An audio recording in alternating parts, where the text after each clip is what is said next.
Bismillahirrahmanirrahim. Assalamualaikum warahmatullahi wabarakatuh. Alhamdulillahilladzi an'amana wa nawwarana binuril iman wal islam wal ihsan. Asyhadu an la ilaha illallah khaliqus sairil anam wa asyhadu anna Muhammadar Rasulullah sayyidul anbiya wal mursalin. Allahumma shalli ala habibina syafi'ina Muhammadin wa ala alihi wa sahbihi ajma'in, amma ba'd. Ma'asyiral muslimin, Bapak Ibu yang dirahmati Allah, malam ini kita lanjutkan kaji kita tentang salat. Kajian awal tentang salat ini dibuka dengan judul Awqatus Salat, waktu-waktu salat. As-salatul mafruḍah khams. Sebagaimana kita ketahui, salat yang fardu itu ada 5. Yang pertama zuhur, kemudian asar, maghrib, isya dan subuh. Adapun zuhur, wa awwala waqtuha zawala waqtuha. Adapun zuhur awal waktunya adalah ketika matahari zawal, tergelincir. Sedangkan akhirnya adalah jika bayangan segala sesuatu sama dengan bendanya setelah tergelincir matahari. Jadi zaman Nabi ilmu falak ini belum ada. Jadi waktu sholat itu diukur lewat bayang-bayang, melihat matahari, bayang-bayangnya. Maka waktu sholat zuhur ini disebut di dalam kitab ini berdasarkan hadis yang panjang dari Nabi SAW, ketika matahari tergelincir, ya. Dan akhirnya ketika bayangan sesuatu sama dengan bendanya. Jadi terpaksalah kita lihat bayangan tangan kita atau tombak itu, kita lihat matahari. Kalau dia sudah 2 kali panjang bayangannya itu, berarti sudah habis waktu zuhur, ya. Kalau masih tergelincir jam 12, itu berarti masih waktu zuhur, masuk waktu zuhur. Tapi kalau sudah 2 kali panjang bayangan benda itu, kita coba di matahari di depan itu, maka itu sudah masuk waktu asar, ya. Sesekali kalau mau coba silakan aja untuk mengukur waktunya pas enggak waktu kita ini, kan gitu, dengan ukuran klasik, ya. Adapun asar waktunya ketika bayangan lebih dari bendanya.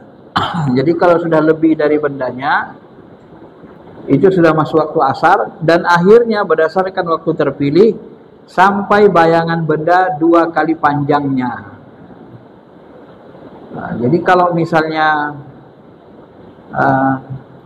ini ada, jadi kita ulangi ya, mungkin salah bahasa tadi saya. Kalau waktu zuhur tergelincir matahari sampai benda itu sama dengan panjang bendanya, bayangannya ya, bayangannya sampai dengan panjang bendanya. Dan kalau sudah lebih panjang bayangan bendanya dari bendanya, maka itu sudah masuk asar. Sampai akhirnya bayangan benda itu 2 kali, 2 kali panjang. Kalau 2 kali panjang berarti waktu asar sudah habis. Nah begitu ya. Mungkin tadi saya salah pilih kata itu di awal. Jadi zuhur, saya ulangi, zuhur itu tergelincir matahari sampai bayangan benda sama panjangnya, ya, sama panjangnya dengan bendanya, ya. Dan waktu asar apabila bayangan benda lebih, tadi kan sama, begitu dia lebih panjang dari bendanya masuk asar. Sampai apa? Sampai bayangan bendanya itu 2 kali bendanya, panjangnya. Jadi 2 kali lipat. Kalau sudah 2 kali lipat berarti sudah, itulah akhir dari masuk waktu asar. Akan tetapi dalam mazhab Syafi'i dibolehkan ulama mengerjakan sholat asar sampai terbenam matahari. Makanya nanti waktu terpanjangnya itu adalah apabila terbenam matahari. Kalau sudah terbenam, waktu asar habis, masuklah maghrib. Ya. Kalau matahari terbenam, masuk maghrib. Kadarnya kira-kira kadar ajan, waktu wudu, nutup aurat, iqamat dan sholat 5 rakaat. Nah, Bapak Ibu yang dirahmati Allah, di sini dijelaskan dikit kenapa sebahagian ulama-ulama Syafi'iyah ini tidak sholat sunnah sebelum maghrib. Karena pendapat yang pertama itu waktu maghrib itu singkat, ya. Jadi waktu maghrib itu singkat. Awalnya begini, waktunya hanya ketika matahari terbenam, kadarnya adalah orang azan, wudu, nutup aurat, iqamat, sholat 5 rakaat. Jadi sholat 5 rakaat itu kan tidak lama, ya. Jadi waktu maghrib itu sangat singkat sebenarnya. Ini penyebab nanti sebahagian ulama itu tidak sholat sunnah sebelum maghrib, gitu kan, memilih pendapat itu. Tetapi nanti dalam pemahaman yang lebih ini kan ada perbedaan mazhab, pemahaman yang lain dari mazhab Syafi'i. Waktu maghrib itu ya kelihatan ufuk merah itu, ya, apabila mega merah hilang, baru masuk habis maghrib, itu baru masuk isya gitu. Itu waktu panjangnya. Jadi ini ada perbedaan pendapat di kalangan ulama mazhab Syafi'i. Nah, mana dalil-dalilnya? Kita ambil yang pertama. Yang pertama, sholat itu ditetapkan waktunya itu berdasarkan firman Allah An-Nisa ayat 103. Inna sholata kanat alal mu'minina kitaban mawquta. Sesungguhnya sholat itu wajib bagi orang beriman, kitaban mawquta. Kitab itu artinya ditetapkan, diwajibkan, mawquta waktunya diwaktukan. Mawquta itu dari kata waktun. Jadi waktunya ditetapkan. Jadi sholat 5 waktu itu wajib, itu waktunya ada, ditetapkan, tidak boleh keluar dari waktunya. Nah, ini salah satu dalil paling kuat kan Al-Quran, bahwa sholat itu ada waktunya, tidak boleh sembarangan dikerjakan. Hadis yang mengungkapkan kelima waktu sholat ini adalah hadis yang diriwayatkan oleh Muslim nomor 614, dan selainnya dari Abu Musa Al-Asy'ari. Ini hadisnya panjang sekali, bahwa seseorang mendatangi Nabi untuk bertanya tentang waktu sholat, tapi beliau tidak menjawab apapun. Abu Musa Al-Asy'ari melanjutkan ceritanya bahwa Rasulullah melaksanakan sholat subuh ketika fajar telah menampakkan sinar, sehingga sebagian orang hampir melihat sebagian lainnya. Ini ketika fajar menampakkan sinar. Kemudian beliau memerintahkannya untuk azan, lalu melaksanakan sholat zuhur ketika matahari tergelincir. Nah, berarti matahari tergelincir itu masuk waktu zuhur. Ketika fajar bersinar itu masuk waktu subuh. Ya. Seseorang berkata, ini adalah pertengahan siang. Nah, jadi tergelincirnya matahari itu dianggap tengah hari, ya sekitar jam 12-an lah. Beliau lebih mengetahui dari mereka, padahal Nabi lebih mengetahui dari mereka. Kemudian beliau memerintahkannya untuk azan, lalu melaksanakan sholat asar ketika matahari meninggi. Ketika matahari meninggi, itu dipahami bayang-bayang benda itu 2 kali lipat, ya. Kemudian beliau memerintahkannya untuk azan, lalu melaksanakan sholat maghrib ketika matahari terbenam. Nah, inilah awal waktunya. Ketika beliau memerintahkannya untuk azan, lalu melaksanakan sholat isya ketika semburat merah telah hilang. Nah, itulah yang tadi yang merah-merah itu, yang di langit itu, Pak. Udah hilang berarti masuk isya. Ya. Nah, sebenarnya kalau dihitung-hitung nggak terlalu lama dia hilang kan? Kalau hujan begini langsung hilang, nggak kelihatan. Nah, kemudian beliau mengakhirkan sholat subuh. Nah, ini melihat tadi kan awal waktu. Akhir dari sholat ini Nabi SAW memberi contoh. Kadang Nabi sholat di awal waktu untuk memberi contoh waktu sholat di awal. Kemudian Nabi juga memberi contoh akhir dari sholat. Nabi sholat di akhir waktu. Nah, kapan itu? Waktu subuh besoknya, kata sahabat, Nabi SAW sholat, ya. Seseorang berkata, matahari telah terbit atau hampir terbit. Jadi Nabi sholat subuh itu ketika matahari hampir terbit gitu. Jadi itulah akhir waktu itu. Jadi Nabi mentakhirkan sholat subuhnya. Kadang-kadang Nabi sholat subuh menjelang terbit matahari. Itulah waktu terakhir. Ya, maka itu dipahami oleh sahabat dan ulama mazhab Syafi'i bahwa waktu subuh itu dari terbit fajar sampai terbit matahari. Kalau terbit habislah dia. Ya. Kemudian mengakhirkan sholat zuhur sampai dekat dengan waktu asar yang kemarin. Kemudian beliau mengakhirkan asar sehingga beliau selesai. Seorang berkata matahari telah merah. Jadi matahari begitu sholat Nabi SAW sholat asar, tiba-tiba matahari merah masuk maghrib. Gitu ya. Kemudian beliau mengakhirkan sholat maghrib sampai waktu hilangnya semburat merah. Kemudian beliau mengakhirkan sholat isya sampai awal sepertiga malam. Ya. Nah, makanya sebenarnya Pak, pendapat yang paling apalah namanya, yang berhati-hati, sholat isya itu sampai sepertiga malam aja. Maka nanti ada ulama yang sangat keras, kalau lewat dari sepertiga malam nggak boleh sholat isya. Ya, itu dianggap tidak masuk isya. Ada yang keras begitu. Tapi dalam mazhab Syafi'i tidak. Mazhab Syafi'i memilih isya itu boleh dikerjakan sampai menjelang subuh. Ya, sampai terbit fajar tetap waktunya. Karena secara umum sholat 5 waktu itu kalau sudah habis waktunya zuhur, maka dia masuk asar. Habis waktu asar masuk maghrib. Habis maghrib masuk isya. Habis isya masuk subuh langsung begitu. Itu kaidah apanya. Makanya nanti ulama mazhab Syafi'i ada memberikan rukhsah ya, membolehkan, tetap dibolehkan. Ya. Kemudian beliau mengakhirkan sholat isya sampai awal sepertiga malam. Maka ini perbuatan Rasul. Ini yang hati-hati, kalau kita mau lebih hati-hati, tentu kita sholat isya sampai sepertiga malam. Ya, jangan kelewatan. Kemudian ketika berada di pagi hari, beliau memanggil orang yang bertanya dan bersabda, waktunya di antara dua waktu ini. Nah, udah dicontohkan Rasul. Jadi waktunya di antara dua waktu yang kukerjakan tadi. Ya, kemarin kan aku kerjakan sholat zuhur itu di awal waktu, ketika matahari tergelincir tengah hari.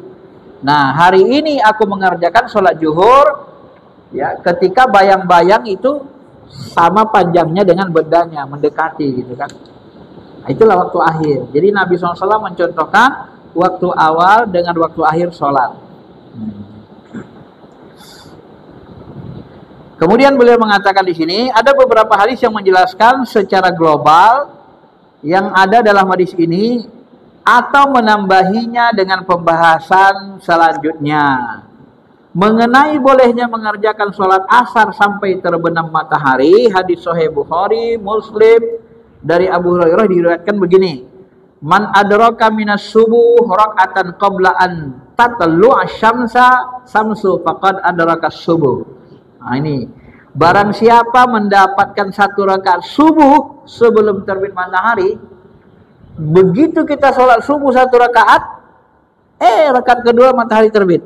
Kan gitu? Ya kan? Begitu satu rakaat kita sholat subuh, tiba-tiba rakaat kedua naik, matahari terbit. Kelihatan dah cahayanya. Maka kata Nabi, dia dianggap telah mendapatkan subuh. Ya. Barang siapa mendapatkan satu rakaat asar sebelum matahari terbenam, ya begitu dua rakaat, naik rakaat ketiga udah terbenam matahari, maka itu dianggap telah mendapatkan asar.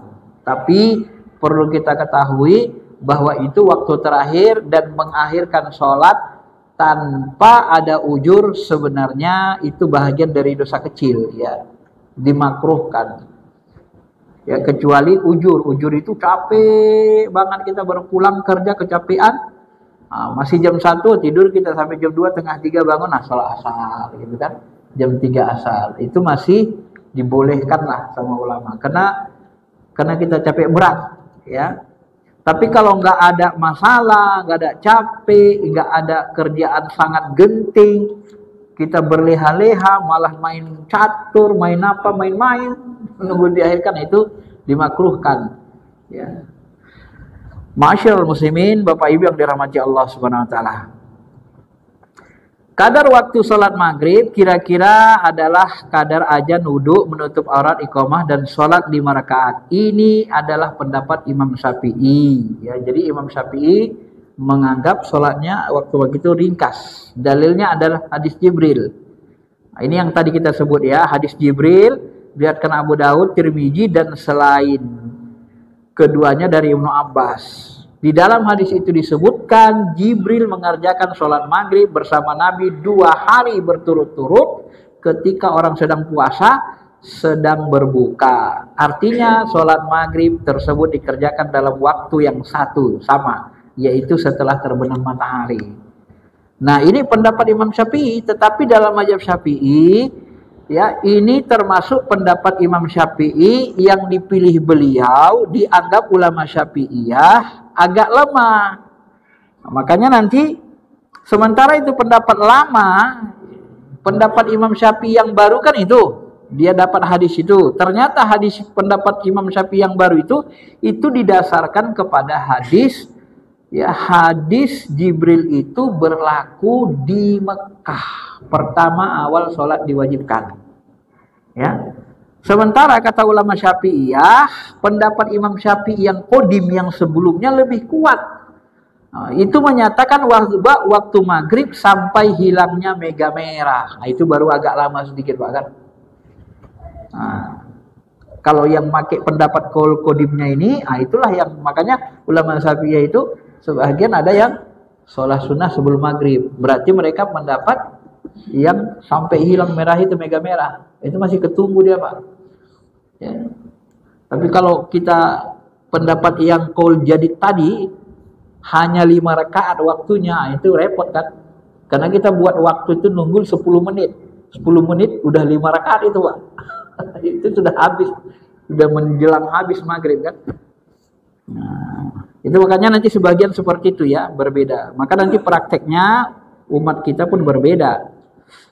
Maka para ulama mazhab menguatkannya karena dalilnya lebih kuat. Misalnya hadis Muslim sebelumnya menceritakan kejadian di Madinah. Ya, hadis Muslim kejadiannya Madinah. Hadis yang dengan Jibril itu yang dipakai Syafi'i sebagai dalil qaul jadidnya. Qaul jadid itu qaul terbarunya ya. Yang terjadi di Mekah karena patokannya adalah kejadian yang terjadi terakhir kali. Di dalam hadis ini dijelaskan kemudian beliau mengakhirkan maghrib sampai hilangnya mega merah. Nah, inilah pendapat yang dipegang mazhab Syafi'i ya, yang dipilih karena ini lebih kuat. Dua-duanya pendapat Imam Syafi'i, satu qaul qadim, satu qaul jadid. Satu qaul yang lama, satu lagi qaul yang baru. Tetapi ulama mazhab memegang qaul yang lama karena dia nggak lebih kuat. Sebagaimana sabda Rasulullah SAW hadis Muslim ini, waktu sholat maghrib adalah selama belum hilang mega merah. Jadi selama belum hilang mega merahnya itu masih maghrib. Ya. Kemudian yang kelima, tadi saya jelasin singgung sedikit, ini kemudian dipertegas lagi penjelasannya. Boleh mengerjakan sholat isya sampai terbit fajar kedua. Dasarnya riwayat Muslim dan selainnya dari Abu Qatadah bahwa Rasulullah SAW bersabda, "Amma innahu laisa bin naum tafrid." Ketahuilah bahwa tidak ada kelalaian dalam tidur. Kelalaian itu adalah bagi orang yang tidak mengerjakan sholat sampai datang waktu sholat lainnya. Nah, inilah yang dipakai kaidahnya. Jadi kalau sudah masuk waktu subuh, nggak boleh lagi sholat isya. Jadi sholat isya itu sampai menjelang subuh waktunya. Berdasarkan hadis yang ini.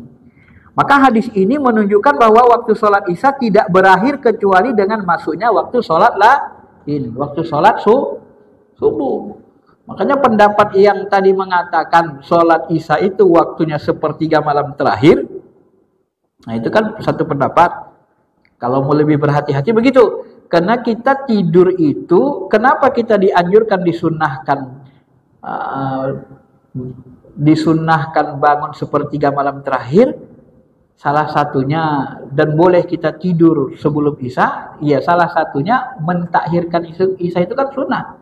Tapi ditakhirkan dia dengan niat bangun sepertiga malam terakhir, digabung dengan tahajud. Nah, maka itulah nanti sebagian ulama mengatakan disitulah waktu akhirnya. Tapi sebagian ulama Syafi'iyah mengatakan tidak begitu. Ini perbedaan pendapat ya. Jadi ada waktu yang pendek, lebih hati-hati. Kalau mau kita membatasinya boleh.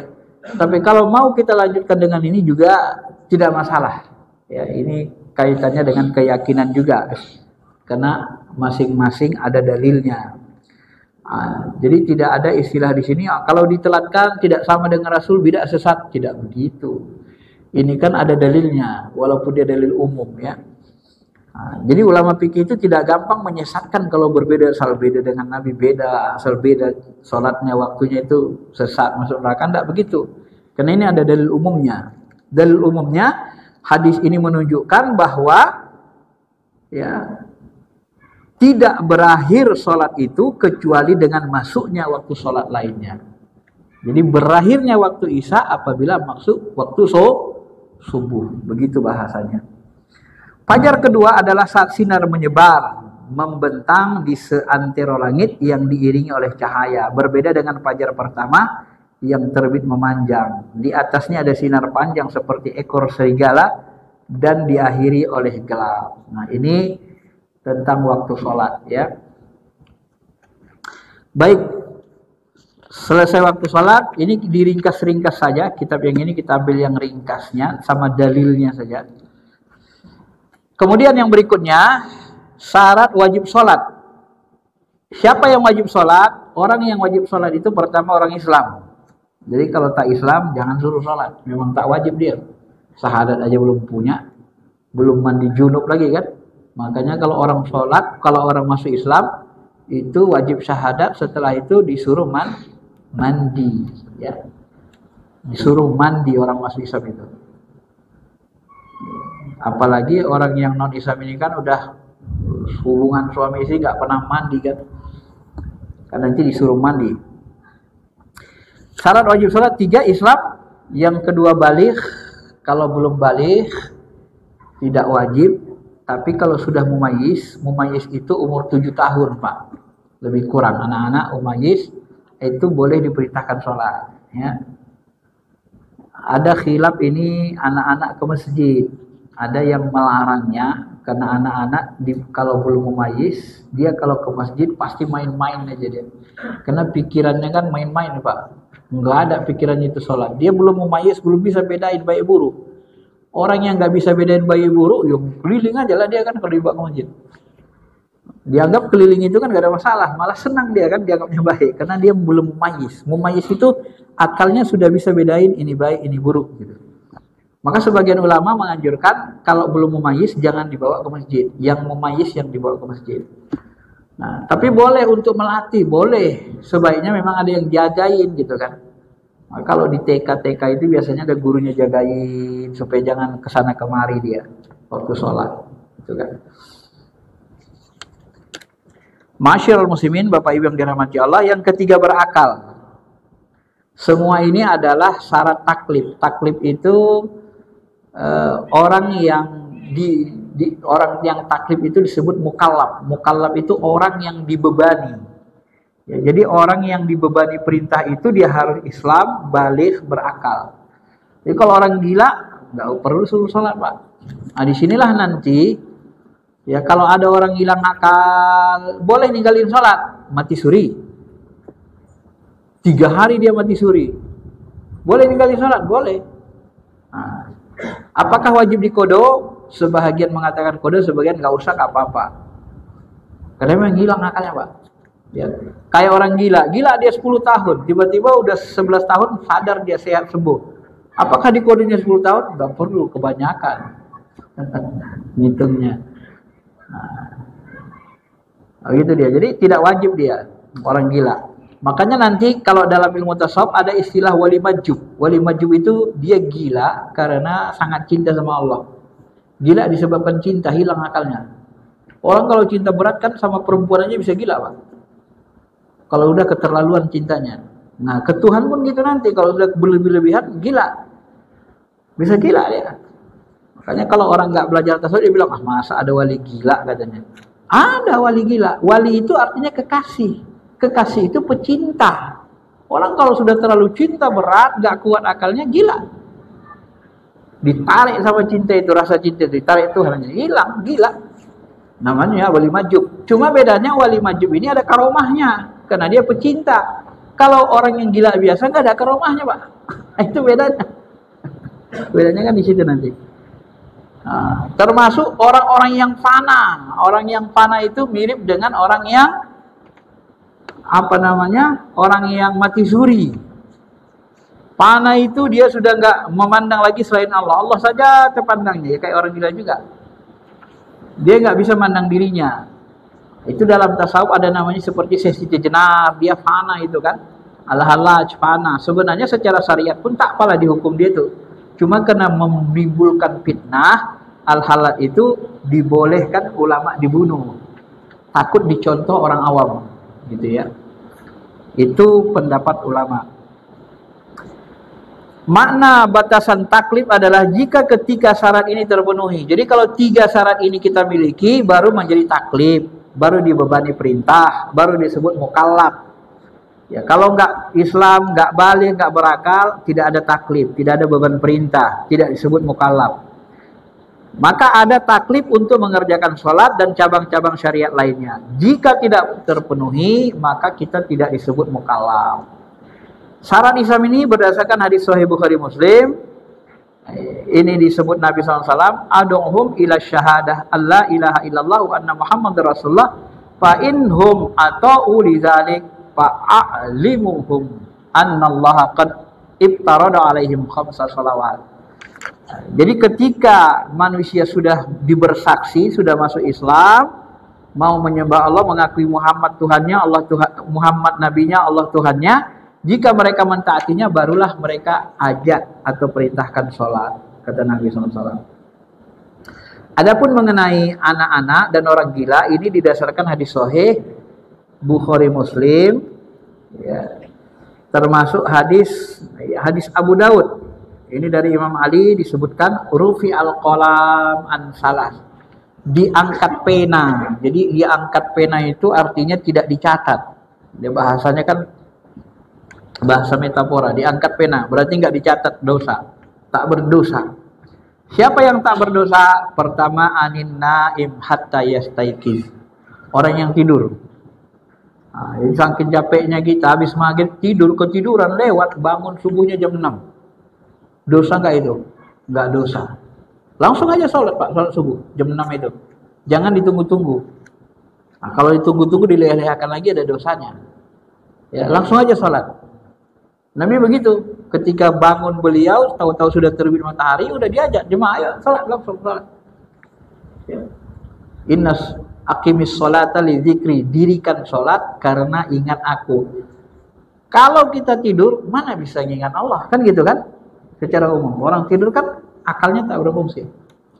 Kecuali memang kolbunya memang hidup kayak Nabi atau mendekati Nabi, tidur juga kolbu hidup, zikir. Kalau orang biasa kan enggak. Nah, makanya ma'asyiral muslimin, orang yang tidur itu akalnya kan hilang. Ya. Akalnya hilang, dianggap akalnya hilang. Termasuk anis sobi, anak-anak, akalnya tak berfungsi. Ya. Termasuk orang yang majnun, gila. Jadi orang yang dibebani hukum itu orang yang akalnya berfungsi. Jadi semua yang tak berfungsi akalnya nanti, selain yang 3 ini pun, itu termasuk tidak dibebani, tidak diperintahkan sholat. Siapa itu? Termasuk mati suri tadi. Walaupun tak disebut Nabi. Karena alasannya ilangnya sama-sama hilang akal. Gitu ya Pak. Mati suri kan hilang akal. Masuk dengan apa kan? Tidur. Kemudian majub, kan hilang akal. Ya jangan suruh wansihan sholat. Dia hilang akal. Jadi kalau orang perintahkan wansihan sholat, itu nggak beres pikirnya itu berarti. Namanya majub. Majub nggak bisa, orang gila disuruh sholat, nggak bisa lah. Tapi kok ada wali nggak sholat, namanya wali gila. Dia gila, dia gila karena cinta. Orang wali itu disebut wali karena dia pecinta. Wali itu artinya kekasih. Kekasih itu pecinta. Gitu bahasakannya. Supaya kita nggak salah paham. Tapi kalau orang sebelah nanti nggak diejeknya terjemahnya. Masa ada wali gila katanya? Ada aja ajarannya, doktrinnya katanya. Iya, ya ada lah. Namanya wali kekasih, orang udah kecintaannya berlebih-lebihan. Jangankan ke Allah, ke manusia ada orang gila kok gara-gara cinta, benar kan? Iya Pak ya? Ada kan yang gila gara-gara jatuh cinta? Ada, walaupun nggak banyak.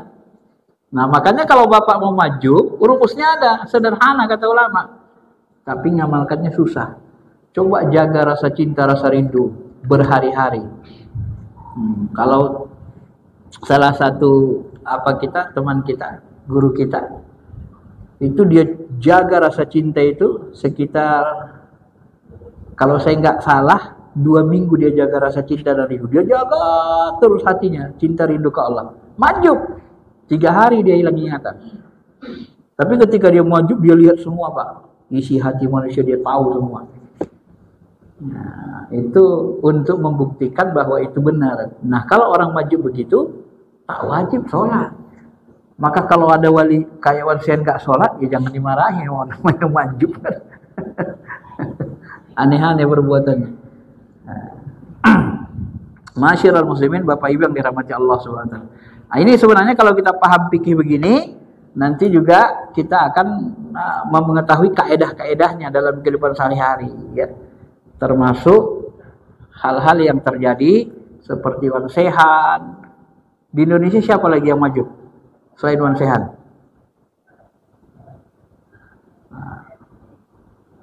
Saya nggak hafal juga saya. Bapak Ibu yang dirahmati Allah Subhanahu wa taala, sampai sini saja dulu bahasannya. Ini bab selanjutnya sholat sunnah. Sholat sunnah ini banyak, panjang. Ada Idul Fitri, Idul Adha, ada gerhana matahari.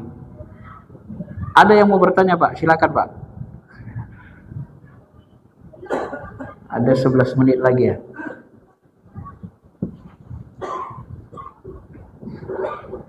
Ada yang mau tanyakan? Ya, silakan Pak. Waalaikumsalam warahmatullahi wabarakatuh. Tadi kami nyimak bahwasanya kita sholat isya kemudian digabung dengan sholat mungkin. Ya.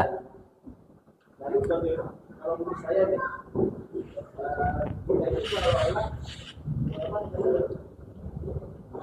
lalaikan sholat karena menunda sholat yang wajib, sedangkan sholat wajib itu lebih utama di awal waktu. Lalu bagaimana dengan hubungan dengan Al-Quran? Celakalah bagi orang yang sholat. Orang yang harus sholat siapa? Yang menunda-nunda sholatnya. Iya. Wailul lil musallin, celakalah orang yang sholat. Alladzina hum fi sholatihim sahun, mereka yang lalai dalam sholatnya. Jadi yang celaka dalam sholat itu yang pertama lalai dalam sholat, lalai dia sehingga tinggal sholatnya. Itu yang pertama. Yang kedua, lalai dalam sholat, waktu sholat dia sama sekali tak ingat Allah. Ada khusyuknya sekali. Ya. 3 rakaat dia sholat maghrib, 3 rakaat dia nyari kunci mobilnya, nggak dapat. Nggak ada ingat sama Allah dia. Yang ingat dia kuncinya hilang, dicarinya terus dibayangkannya di mana lah kunciku tadi ya. Cari kamar 1 nggak ada, di celana yang kemarin dipakai nggak ada, celana yang baru tadi dipakai nggak ada, keliling dia masuk lagi ke WC, tadi saya ke toilet juga nggak ada, sampai 3 rakaat cari kunci nggak dapat. Nah itu juga dicela, wail, ya, tidak ada khusyuknya.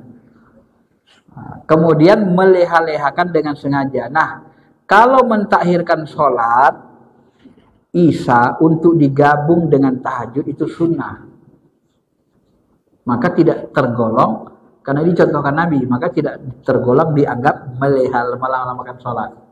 Ya, memang kaidah secara umum sholat di awal waktu lebih utama.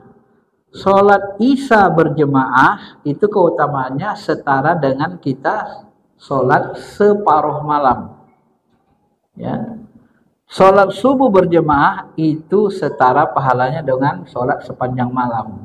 Maka kalau bisa Pak, kalaupun kita tak tahajud kelewatan, usahakan subuhnya jemaah. Biar dihitung malam itu kita sholat sepanjang malam. Maka ada seorang sahabat, ya, dia sholat isya Dia sholat tahajud terus. Tiba-tiba menjelang subuh, 10 menit sebelum subuh, tidur dia. Akhirnya subuhnya nggak jemaah dia, kelewatan. Nah, datang Umar, lapor sama Umar, kalau aku lebih suka aku subuh jemaah daripada tahajud sepanjang malam, tahu-tahu tak bisa jemaah, tak sholat subuh jemaah. Kata. Lebih suka aku sholat subuh jemaah. Kata Umar bin Khattab untuk menegur sahabat ini yang kelewatan jemaah subuh. Ya. Nah, jadi di situ tadi tergantung niat, Pak. Ya, niat kita kan bukan melelehkan isya. Jadi habis maghrib kita tidur. Niat kita bangun cepat supaya dapat isya dan bisa tahajud sepertiga malam terakhir. Karena pahala tahajud itu pun besar juga. Salat yang pertama kali diwajibkan kepada Nabi SAW adalah tahajud. Ini yang dilakukan di Mekah. Nah, itulah kul ya ayyuhal mujammil kul kum fa'anzir. Wahai orang yang berselimut bangun. Sholatlah. Jadi yang pertama kali sholat diwajibkan kepada Nabi sholat tahajud. Bahkan kalau menurut Imam Hanafi, sholat tahajud itu wajib bagi Nabi, tapi bukan fardu. Ya, karena Hanafi membedakan fardu dengan wajib. Kalau Syafi'i tidak, fardu wajib sama. Kenapa dianggapnya wajib sholat tahajud? Karena sholat tahajud adalah sholat yang tidak pernah ditinggalkan Nabi SAW sepanjang hidup. Sesuatu yang tidak pernah ditinggalkan Nabi itu berarti wajib. Nah, kenapa di dalam Syafi'iyah disebut sunnah muakkadah, sunnah yang dikuatkan? Itu karena ada lapas nafilah dalam Quran. Wa minal laili fatahajjat bihi nafilatal lak. Dan di keheningan malam hendaklah kau bangun tahajud nafilah. Itu nafilah itu artinya sunnah. Nafilah, sunnah, tatawwu, mandub, mustahab, fadilah. Itu nanti mirip itu Pak, hukumnya anjuran semua. Hampir sama. Ya. Jadi kalau lihat nanti kita di fikih ada sunnah, ada ihsan, ada fadilah, ada tatawwu, ada mustahab. Nah, itu mirip itu. Ya. Itu mirip, anjuran semua. Nah, tahajud itu begitu. Dan Nabi mengatakan juga bagi Nabi itu wajib, termasuk witir. Bagi Nabi wajib, bagi umat Islam itu sunnah. Nah, jadi ada hal-hal yang diwajibkan bagi diri Nabi sendiri sebagai kekhususan, ada yang wajib untuk seluruhnya. Jadi karena itu dicontohkan Nabi, tidak bisa kita sebut melalaikan sholat karena Nabi mencontohkannya. Kalau sudah pernah dicontohkan Nabi, berarti disebut dengan dianjurkan juga.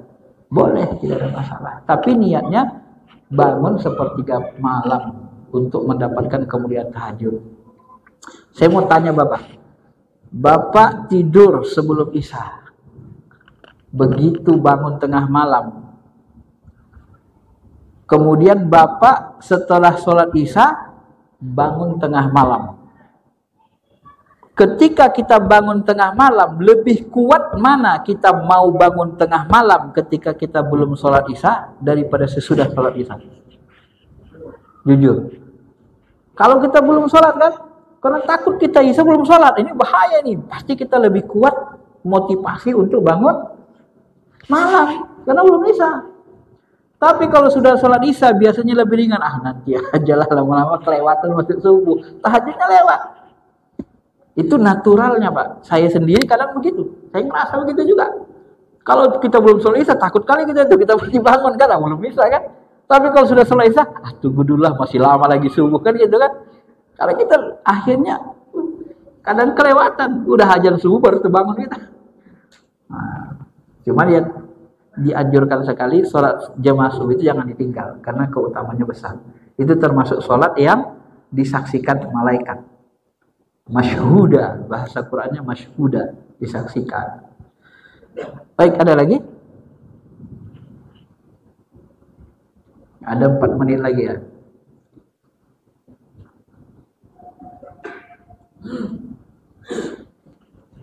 Cukup?